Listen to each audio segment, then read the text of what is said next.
Good morning students, I am your science teacher and this is video part 3 of this chapter, that is chapter 12, friction.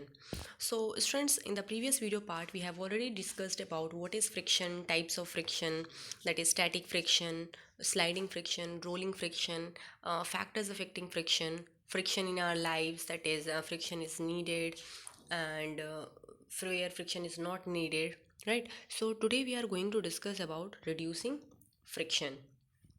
So students, if we talk about reducing friction, students, to increase the efficiency of machines, now friction has to be reduced. Okay, and students, in some situation, students, what happens? However, this friction is undesirable, right? And we would want to minimize it by the various methods. Like if we talk about using lubricant like powders or oils and grease. Okay, so students, use of oil, lubricants and grease makes the surface smooth.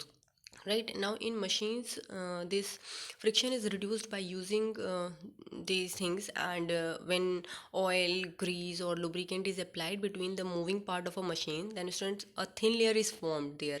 Okay, and the moving surfaces do not directly rub against each other. Okay, so interlocking of irregularities are avoided to a great extent so that the movement becomes smooth.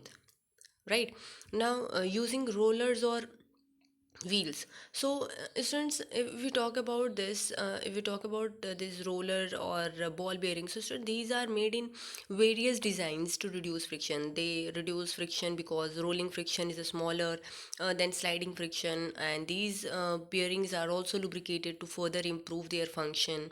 Okay, and ball bearings have small balls of steel between steel surface.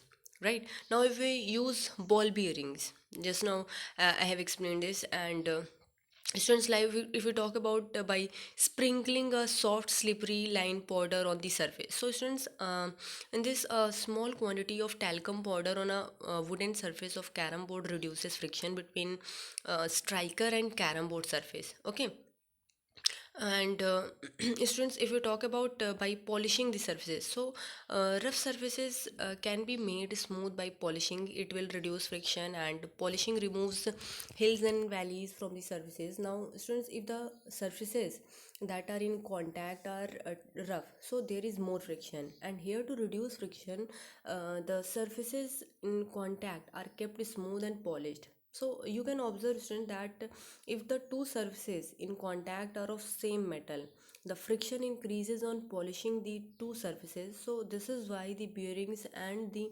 axle are made of different metals. Okay, so this is what about the various methods by which we can reduce friction. Okay, now if we talk about fluid friction, and student, this is the last topic of this chapter, just fluid friction. Fluid friction is the force of friction exerted by liquids and gases on objects moving through them. So students, if we talk about this fluid friction, so we can say that students, when a solid body moves in a liquid or a gas, the surfaces of the solid experiences friction, right? So however, the force of friction between a solid and a liquid surface is less than that between two solids.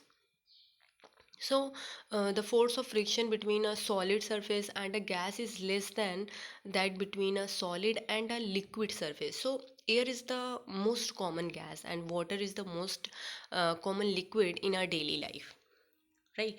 So students, if we talk about this, so we can say that when an object moves through air or a liquid, so it has to be cut through the fluid to move forward, right? So hence drag depends upon the following factors. Like if we talk about, it depends on this fluid friction depends on the speed of the object.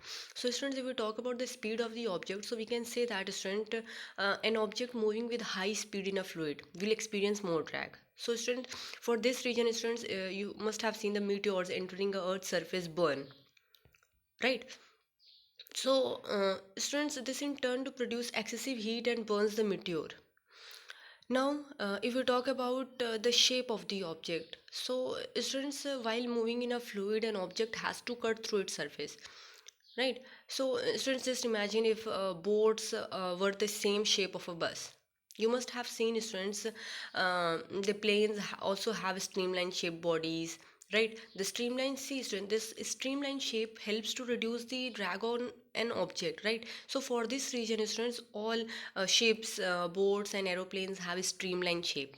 Now we talk about the nature of the fluid. So student, the drag created by a fluid depends on its density and viscosity, right? Like we can say a more dense and viscous fluid will exert more drag on an object moving through it, right? So, students, you have seen how friction is important in our lives, right? So, that's all, students. Your chapter is complete now. I hope, students, you all have understood. Thank you.